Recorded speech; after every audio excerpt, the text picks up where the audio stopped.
बच्चों section A complete हो चुका है। क्वेश्चंस और उनके ऑप्शंस लिखे हुए हैं। चलते हैं सेक्शन बी में और सेक्शन बी का क्वेश्चन लेते हैं। देखिए क्या है first question. In a young double slit experiment the separation between the two slits is small D and the distance of the screen from the slit is 100 d. Distance of the screen from the slits is 100 d. If the first minima falls at a distance small d from the central maximum, obtain the relation between small d and lambda. तो बेटा question बहुत आसान सा है। Young के experiment में जो general problems होती हैं उसका ये क्वेश्चन है। तो क्या क्या गिवन है क्वेश्चन में? सेक्शन बी है, क्वेश्चन नंबर है ये आपका 90। सेक्शन बी पर पहुंच चुके हैं। क्वेश्चन नंबर है 90। पेपर आपका है सीबीएसई सेट 2 है। तो यहां पर आपको गिवन है यंग के एक्सपेरिमेंट में सेपरेशन बिटवीन द स्लिट्स। तो जो स्लिट्स के बीच का सेपरेशन है, आपके पास S1 स्लिट है, आपके पास S2 स्लिट है। इनके बीच का जो सेपरेशन है वो जनरल वे में हम डी लिखते भी हैं और यहाँ पर वो स्मॉल डी है, क्वेश्चन में गिवन है। और ये जो स्क्रीन ये स्क्रीन स्लिट से कितने डिस्टेंस पर है? हम लोग कैपिटल डी से लिखते हैं and here capital D is 1000 D ये गिवन है। और यहाँ पर फ्रिंजेस आती हैं। ये स्क्रीन के सेंट्रल पर सेंट्रल मैक्सिमम होता है, दैट इज राइट फ्रिंज।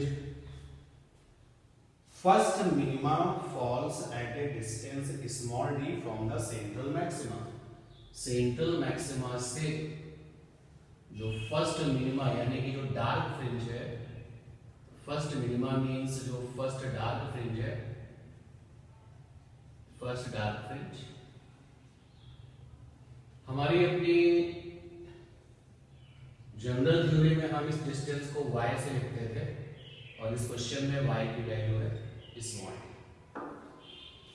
तो कह रहा है कि स्मॉल डी और लैम्डा रिलेशन के अगर बेसिक फंडे को अगर आप फॉलो करो तो मिनिमा के लिए y की वैल्यू होती है 2n-1 lambda capital D by 2 small D. ये बेसिक फंडा है मिनिमा के केस में। अगर हम मैक्सिमा की बात करेंगे तो y होता है n lambda capital D by small D. ये मैक्सिमा यानी टाइट फ्रिंजेस के लिए मिनिमा। तो ये n जो है वो मिनिमा नंबर 1 है, y की वैल्यू स्मॉल d है, n की वैल्यू 1, लैम्डा वेवलेंथ है कैपिटल D क्वेश्चन में 1000 d और यहाँ से आया 2 स्मॉल d। कट हो जाएगा, देखिए ये ब्रैकेट आपका 1 हो जाएगा, स्मॉल डी से स्मॉल डी कट हो जाएगा तो ये आ जाएगा आपका 2 5 सर। स्मॉल डी की वैल्यू आ जाएगी 500 लैम्डा। स्मॉल डी की वैल्यू बेटा 500 लैम्डा हो जाएगी। ठीक है, कैलकुलेशन आप देखें कहीं कुछ फर्स्ट मिनिमा है तो n की वैल्यू 1 हो जाएगी यहाँ पर। ठीक है, 2 1 ज़ा 2, ये ब्रैकेट आपका 1 आ जाएगा, lambda small capital D is 1000 D और ये 2 डी 500 डी की वैल्यू आ जाएगी 500 लैम्डा। ठीक है, देख लीजिए क्वेश्चन को। चलते हैं नेक्स्ट क्वेश्चन पे इसके बाद। क्वेश्चन नंबर 20 देखते हैं भाई क्या है। Draw the energy band diagram of a N type and P type semiconductor at capital T greater than 0 kelvin. बहुत कॉमन सी बात है और अभी जब रिवीजन हुआ है तो हमने कहा था कि बैंड एनर्जी बैंड बनाने का क्वेश्चन भी बहुत फ्रिक्वेंटली पूछा जाता है। ये एक ऐसा क्वेश्चन है जो नया नहीं है, बहुत बार आपको अपने सीबीएसई के पेपर में देखने को मिलेगा। तो जब टेम्परेचर 0 केल्विन से ऊपर है उस समय का एनर्जी बैंड बनाना है पी टाइप का और एन टाइप का। तो सबसे पहले बनाते हैं हम लोग पी टाइप का। तो पी टाइप के लिए हमारे पास में वैलेंस एनर्जी बैंड, ये हो गया वैलेंस एनर्जी बैंड, बहुत रिच होता है विद वैलेंस इलेक्ट्रॉन्स। बहुत सारे वैलेंस इलेक्ट्रॉन्स इस बैंड में मिलते हैं, valence energy band. And this one is conduction energy band, CEB conduction energy band, VEB valence energy band. और जब टेम्परेचर की वैल्यू 0 केल्विन से बड़ी होती है, because of the thermal excitation कुछ वैलेंस इलेक्ट्रॉन अपने वैलेंस एनर्जी बैंड को छोड़ करके कंडक्शन एनर्जी बैंड में आ जाते हैं। तो वो इलेक्ट्रॉन्स हम यहाँ दिखा रहे हैं, और जो इलेक्ट्रॉन यहाँ से निकल के यहाँ जाएंगे तो वहाँ पर जो वैकेंट सीट होगी वो होल्स बन जाएगी। तो डायग्राम बनाते समय इस चीज़ का ध्यान रखें, ये बहुत कम नंबर होता है CEB में जो इलेक्ट्रॉन्स होते हैं ग्रेटर टेम्परेचर 0 केल्विन। तो यहाँ पर अगर हमने 3 इलेक्ट्रॉन्स दिखाए तो होल्स भी 3 होने चाहिए, इस बात का ध्यान रखना है आपको। ये हम लोगों ने P टाइप में जो सेमीकंडक्टर वाला पार्ट था, भाई P टाइप क्या है, इसमें प्योर सेमीकंडक्टर है वो दिखाया, प्योर सेमीकंडक्टर का एक डायग्राम बन गया। अब P टाइप में आप डोपिंग कर देते हैं तो जो डोप्ड एटम्स के पास जो होल्स होते हैं उनका भी एनर्जी लेवल दिखाइए। तो ये एक एनर्जी लेवल हमने और दिखाया, that is called acceptor energy level. Acceptor energy level ये डोप्ड एटम से मिलता है, और एक्सेप्टर एनर्जी लेवल को हम लोग यहाँ पर होल से फिल करके दिखाएंगे। बहुत सारे डोप्ड एटम्स के होल्स होते हैं। अगर हम एक्सेप्टर एनर्जी लेवल हटा दें तो आपका जो एनर्जी लेवल डायग्राम है वो only for the intrinsic semiconductor है, फिर वो प्योर सेमीकंडक्टर के लिए बनेगा। अच्छे से आप देखिए, इसी में हम चेंजेस करेंगे और वो बन जाएगा एन टाइप। तो ये P टाइप का एनर्जी लेवल डायग्राम है when you have a temperature greater than 0 kelvin. ठीक, अब अगर हमें एन टाइप के लिए चाहिए तो सेमीकंडक्टर का जो एनर्जी लेवल डायग्राम है वो तो एज यूजुअल जैसा इसमें बनेगा वैसा ही उसमें भी बनेगा। ये देखिए हमारे पास में अब एन टाइप है, लेकिन पहले सेमीकंडक्टर्स, प्योर सेमीकंडक्टर्स का एनर्जी लेवल डायग्राम यहाँ दिख रहा है आपको। अब एन टाइप में तो डोप्ड एटम्स के पास क्या होते हैं, इलेक्ट्रॉन्स होते हैं। डोप्ड एटम्स के पास में बहुत सारे फ्री इलेक्ट्रॉन्स होते हैं, तो उनका जो एनर्जी लेवल होगा that is called the donor energy level. और क्योंकि उसमें फ्री इलेक्ट्रॉन्स होते हैं तो ये donor energy level conduction energy band के साथ में बनेगा, इसका नाम है donor energy level. Donor energy level, और इस डोनर एनर्जी लेवल में डोप्ड एटम्स के बहुत सारे फ्री इलेक्ट्रॉन्स होते हैं। ये क्वेश्चन नंबर 20 का आंसर हो गया। डायग्राम बनाना था और आपको नंबर अपने जो है कंफर्म करने थे। इसके बाद देखते हैं क्वेश्चन नंबर है 21। देखिए क्या question, answer the following giving reason. A PN junction diode is damaged by a strong current, ये क्वेश्चन का आंसर देना है। और दूसरा है impurities are added in intrinsic semiconductors. तो रीजन बताना है कि ये काम जो किया जाता है वो क्यों किया जाता है। तो सबसे पहले जो इसका 21 का जो फर्स्ट पार्ट है उसको देखते हैं। 21 का जो फर्स्ट पार्ट है,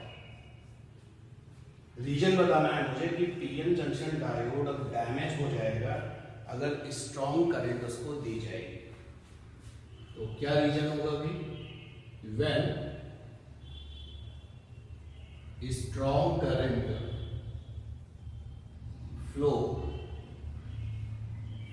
through the PN junction diode, through the PN junction diode,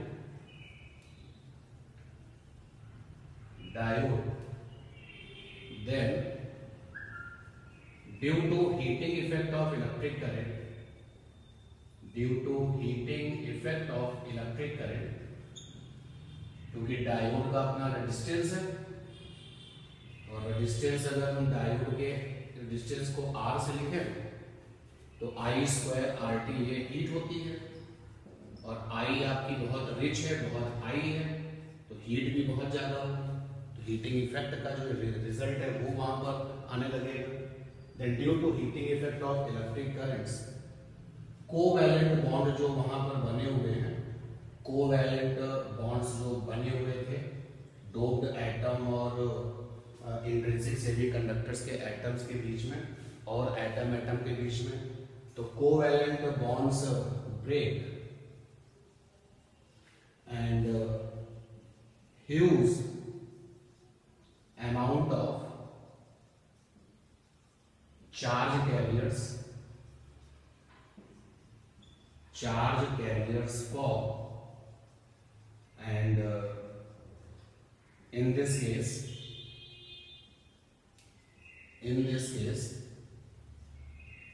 जो आपका पीएन जंक्शन डायोड है, पीएन जंक्शन डायोड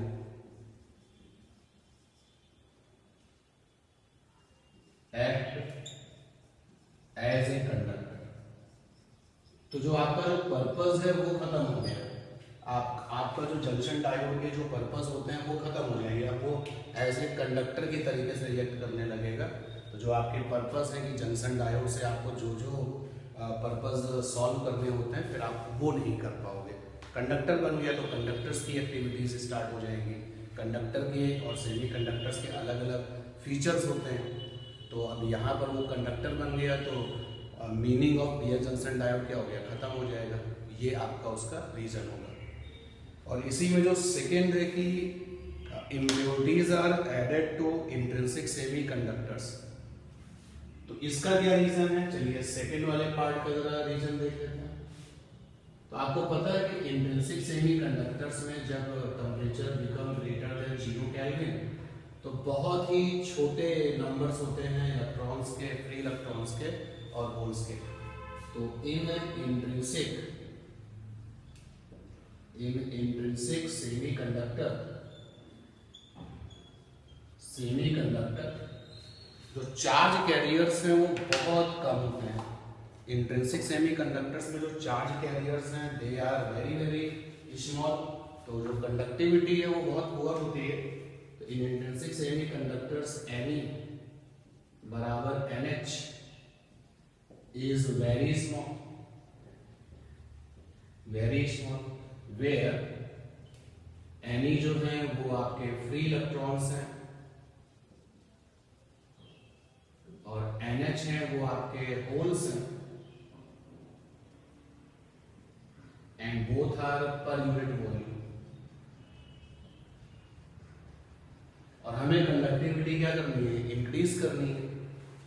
तो सो इंक्रीज द कंडक्टिविटी मतलब चार्ज कैरियर्स का नंबर बढ़ाना है हमको। So increase the conductivity, we add doping material with it. तो ये रीजन है, ये पर्पस है डोपिंग, यानी कि डोपिंग को बेटा इम्प्योरिटीज भी कहते हैं। यू कैन राइट हियर कि impurities material with it. Okay, तो ये रीजन हो गया इसका। चलते हैं नेक्स्ट क्वेश्चन पर, क्या है देखते हैं। चलिए देखते हैं क्वेश्चन नंबर 22 क्या है सेक्शन बी में। सेक्शन बी का 22 first, how are the infrared waves produced. तो आपको पता है कि इंफ्रारेड जो है वो हॉट बॉडी से प्रोड्यूस होती हैं, जैसे कि आपका सन जो है वो हाई बॉडी टेम्परेचर उसका है और वहाँ से इंफ्रारेड वेव्स निकलती हैं। Why these are referred to the heat waves, इसी में इसका आंसर आ गया कि जब वो हॉट बॉडी से फॉर्म होने वाली वेव्स हैं तो that is why gives the heating effect and so it is called heat waves also. And give any two uses of the infrared waves. तो इंफ्रारेड वेव को बेटा हम लोग जो है बहुत सारे कामों में लाते हैं, जैसे मिलिट्री में हम इनका यूज़ करते हैं, मिलिट्री पर्पस के लिए यूज़ करते हैं, और हीटिंग इफेक्ट है तो थेरेपी में भी इनको यूज़ करते हैं। There are so many uses. और उसके बाद में इसके साथ जो और में क्वेश्चन है कि how are x ray produced.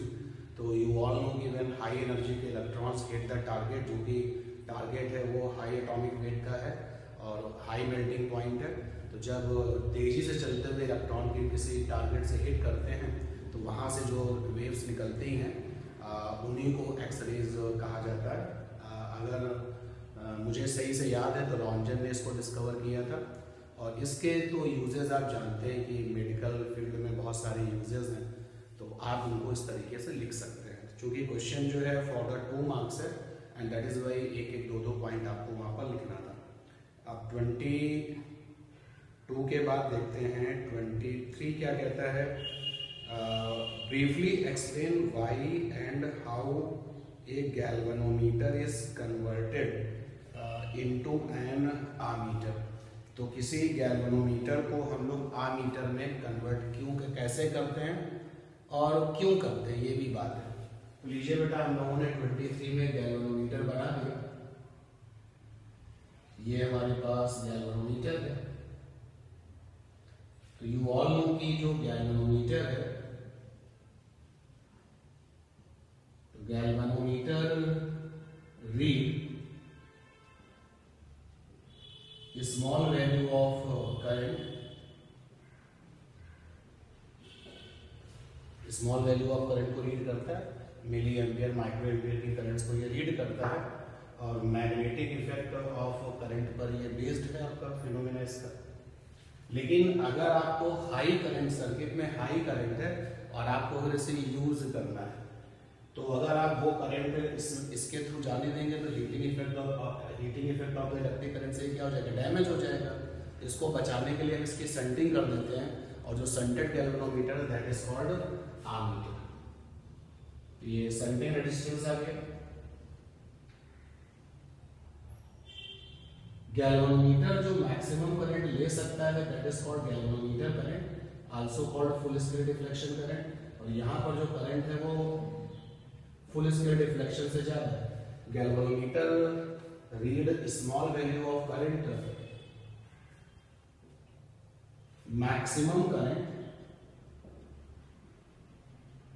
maximum current observed by it is called full scale deflection current, I और साथ में G, इसको IG से लिखते हैं। When flowing current हमारे पास में I है जो कि IG से बड़ी है, is passes through it, then due to heating effect of electric current,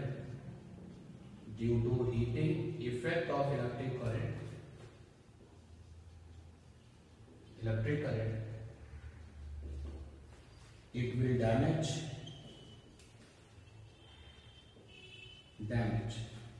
और इसी को रोकने के लिए due to damage control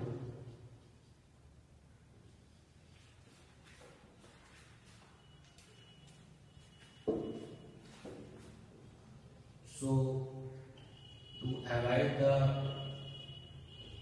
damage we use shunt resistance, that is capital S, across it। अब क्या होगा कि जब शंट रेजिस्टेंस लगा होगा तो इस आई करंट में जो IG वाला पार्ट है वो तो गैल्वेनोमीटर से पास हो जाएगा और बचा हुआ जो पार्ट है इससे बाईपास हो जाएगा। और फिर जब आप पोटेंशियल्स दोनों के इक्वल करेंगे तो गैल्वेनोमीटर के लिए IG into capital G is equal to I minus IG into capital S, जहां पर S आपका शंटिंग रेजिस्टेंस है और कैपिटल G आपका गैल्वेनोमीटर रेजिस्टेंस है। Capital G resistance of a galvanometer, resistance of galvanometer. तो ये इतना आपको लिखना था इस क्वेश्चन में आंसर में, ठीक है। बहुत ही कॉमन सा क्वेश्चन है, सिंपल सा क्वेश्चन है, ये इतने बार आप लोगों ने किया है। और इसी गैल्वेनोमीटर में जब हम लोडेड रेजिस्टेंस अप्लाई कर देते हैं तो ये जो सर्किट तैयार होता है that is called the voltmeter. 23 के बाद चलते हैं क्वेश्चन नंबर, ये था आपका 23। चेक करें इसको हम जरा।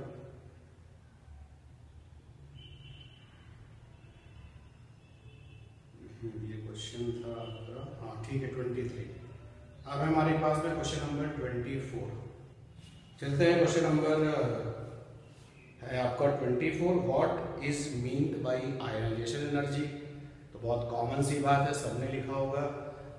What write its value for the hydrogen atom. तो क्वेश्चन नंबर 24 के ए पार्ट में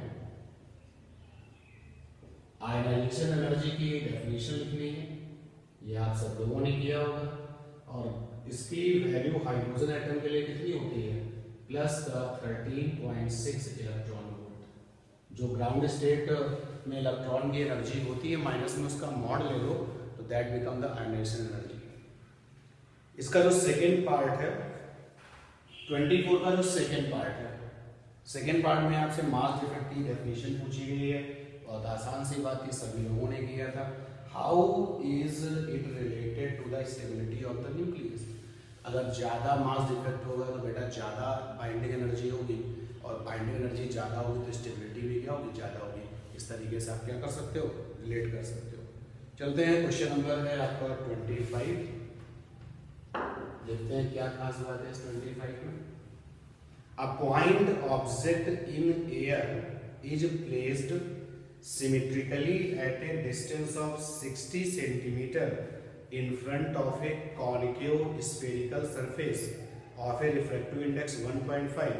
If the radius of curvature of the surface is 20 centimeter, find the position of image form. तो क्वेश्चन में आपके पास में एक कॉन्केव वाला सरफेस है, स्फेरिकल सरफेस है कॉन्केव वाला। ये आपका कॉन्केव हो गया। A point object in air, object आपका एयर में है और ये ऑब्जेक्ट कह रहा है, ये रिलेटिव टू ऑब्जेक्ट ये बात बताई जा रही है। ये जो सामने वाली सरफेस है वो स्फेरिकल का कॉन्केव है। तो यहां पर 60 सेंटीमीटर पर ये ऑब्जेक्ट है, ये आपका 60 सेंटीमीटर है। Centre of curvature, radius of curvature is 20, तो रेडियस ऑफ कर्वेचर 20 है। ऑब्जेक्ट से लाइट चलेगी और इस कॉन्केव वाली सरफेस पर गिरने के बाद इस तरफ जाएगी। क्वेश्चन में ये कहा गया है कि ऑब्जेक्ट एयर में है और जो कॉन्केव वाला स्फेरिकल सरफेस है उसका रिफ्रैक्टिव इंडेक्स 1.5 है। तो कहां पर इमेज बनेगी, तो सिंगल कट सरफेस का फार्मूला लगाइए, μ2/v माइनस का μ1/u is equal to μ2 minus μ1/R। ये फार्मूला अप्लाई करें। μ2 मींस क्या, जहां लाइट जाती है वहां का रिफ्रैक्टिव इंडेक्स। तो लाइट निकल करके ऑब्जेक्ट से निकलेगी और कहां जाएगी, 1.5 में जाएगी, यानी कि 3/2। v हमें पता नहीं, μ1 वहां का रिफ्रैक्टिव इंडेक्स जहां से लाइट आती है, तो light is coming from the air. u की वैल्यू 60 है, साइन माइनस होगा, μ2 3/2, μ1 आपका 1 होगा। और रेडियस ऑफ कर्वेचर साइन आपका कैसा होगा, माइनस का 20। साइन कन्वेंशन अगर गलत हो जाएगा तो ये क्वेश्चन गलत हो जाएगा। प्लस का 1/60 और यहाँ से आ जाएगा माइनस का 1/40। तो 3/2v माइनस का 1/40 माइनस का 1/60 सॉल्व करें, क्या एलसीएम आएगा, 120 से कम तो नहीं आएगा। 3/2v 40 और 60 का एलसीएम 120 होगा। 40 3 जा एंड 60 2 जा। 3/2v माइनस का 5/120, तो v की वैल्यू हो जाएगी 120 इंटू में 3 अपॉन में 10 और ये माइनस में 36 आ जाएगा। And in case of reflection अगर v आपका माइनस में है, इसका मतलब इमेज कैसा है, वर्चुअल है। तो क्वेश्चन में find the positions of the image, तो केवल इमेज का पोजीशन बताना था।